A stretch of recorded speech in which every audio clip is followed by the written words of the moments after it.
Thank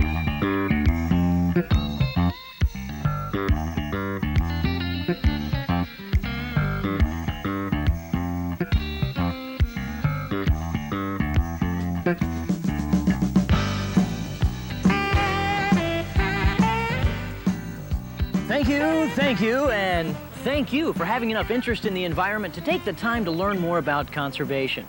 Now, conservation is a pretty big word, considering it applies to saving energy, water, and protecting our natural resources. Conservation can be accomplished with simple, cost-effective measures that require little change in lifestyle.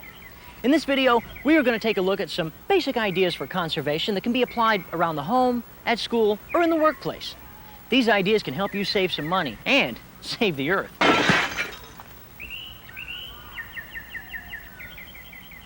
Sorry. Any good conversation on conservation should not be marred by superannuation, but rather inspired by modern configuration, such the trilateral theory of ergonomics. Whoa, now let's have some plain talk on energy conservation.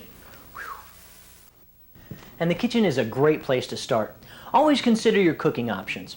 For smaller portions and select menu items, microwaves, toaster ovens, and grills can be quicker and more economical to use than an electric range. If you're cooking with an electric oven, don't waste heat by peeking in. Cook by time and temperature, and use a meat thermometer when necessary. And here's a good tip. Remember that glass and ceramic baking dishes are more efficient to use than metal. If you're using a gas stove, the pilot light and burners should have a blue cone-shaped flame. If it's yellow, burners and ports are clogged or in need of adjustment. Pipe cleaners work well for unclogging gas ports.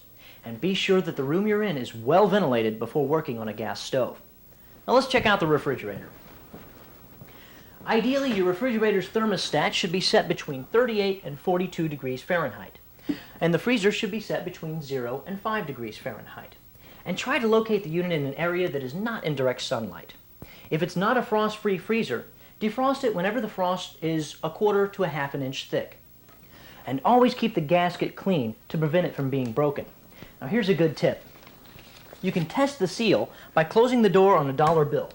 If the bill pulls out easily, you probably need a new seal. And to keep the unit operating efficiently, clean the condenser coils at the back or the bottom of the unit at least once a year.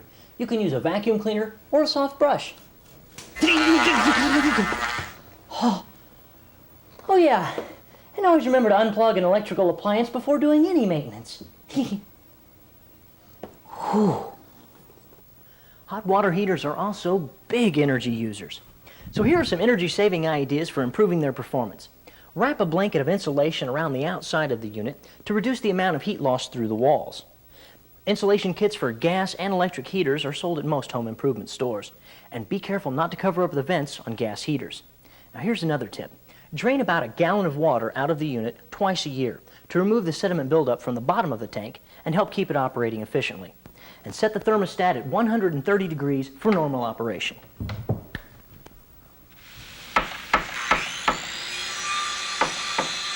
The majority of energy consumed in this country is used for heating and cooling. Weatherproofing is our first line of defense against summer's heat and winter's cold. So inspect the caulking around windows, the weather stripping on doors, and check for insulation in the attic and the walls. Most new buildings have adequate insulation, but homes and buildings built